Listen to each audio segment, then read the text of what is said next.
దేవుని అతి పరిశుద్ధ నామానికి మహిమ కలుగును గాక. ఓ ఫర్ టుడే వాక్య సందేశాలు క్రమంగా వింటున్న మీ అందరికీ మహాదేవుడును మన రక్షణకర్త అయిన యేసుక్రీస్తు ప్రభువు వారి అసమానమైన నామంలో లైఫ్ చర్చ్ వైజాగ్ నుంచి మీకు శుభములు తెలియపరుస్తున్నాను. ఈరోజు మత్తయి సువార్త 14వ అధ్యాయం 23వ వచనం చదువుకుందాం.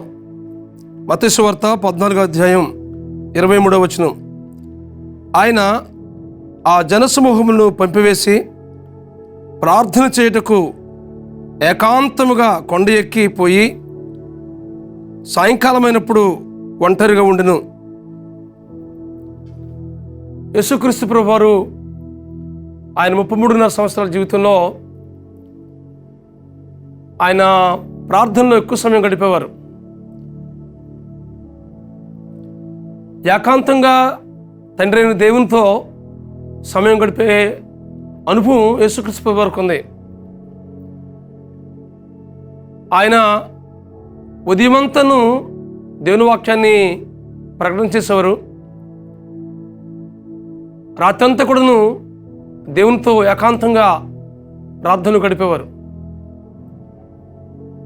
మనం కూడా ఏకాంత ప్రార్థన అనేది యేసుక్రీస్తు ప్రభువారి వద్ద నుంచి మనం నేర్చుకోవాల్సిన అవసరం ఎంతైనా ఉంది. ఎందుకోసమనంటే యేసుక్రీస్తు ప్రభువారు ఒక గొప్ప మాదిరిని ఇక్కడ చూపిస్తున్నట్లుగా మనం చూస్తున్నాం. ఏకాంతంగా వెళ్ళి ప్రార్థన చేసే పరిస్థితి మనం ఇక్కడ చూస్తున్నాం. ఎందుకోసమేనంటే ఏకాంత ప్రార్థనలో ఎంతో శక్తిని పొందుకుంటాం, ఎంతో ఆదరణ పొందుకుంటాం, ఎంతో ప్రోత్సాహాన్ని పొందుకుంటాం, ఎంతో నెమ్మదిని పొందుకుంటాం. దేవునితో మనం ముఖాముఖిగా మనం మాట్లాడుతాం. దేవుని వాక్యాన్ని ఆ ఏకాంతంలో చదువుతున్నప్పుడు ఆ వాక్యం ద్వారా మనతో దేవుడు మాట్లాడుతుంటాడు. అదే సమయంలో ప్రార్థనలో దేవునితో మనం గడుపుతున్నప్పుడు దేవుడు నేరుగా మన ప్రార్థన వింటాడు. ఇక్కడ యేసుక్రీస్తు ప్రభువు వారు ఏకాంత ప్రార్థన అనుభవం ఆయన జీవితంలో ఉన్నట్లుగా మనం గమనిస్తూ ఉన్నాం. మన జీవితంలో కూడా ఏకాంత ప్రార్థన అనుభవానికి మనం వెళ్ళవలసిందిగా ప్రభు పేరిట మీకు మనవి చేస్తున్నాను.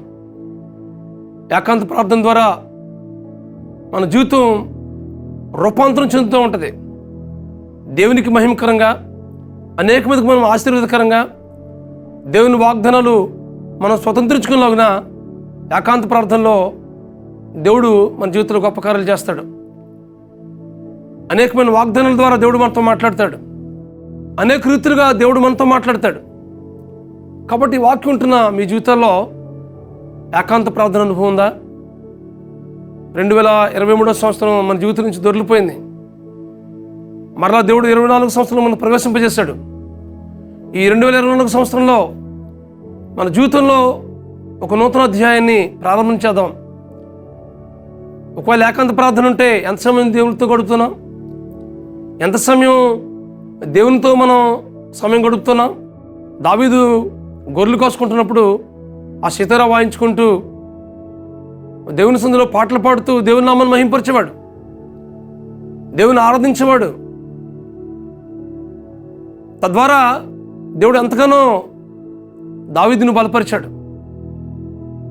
ఒకప్పుడు ఎలుగుబంటి నుంచి, సింహం నుంచి దేవుడు గొప్ప జయమిచ్చాడు. కారణం ఏంటంటే ఏకాంత ప్రార్థన.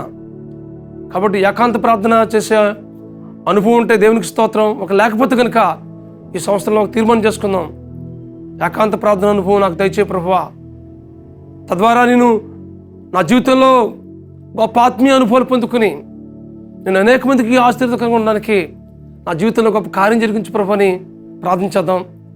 అటు కృప పరిశుద్ధాత్మ దేవుడు మీకు అనుగ్రహించి నడిపించుగాక. ప్రార్థన చేసుకుందాం.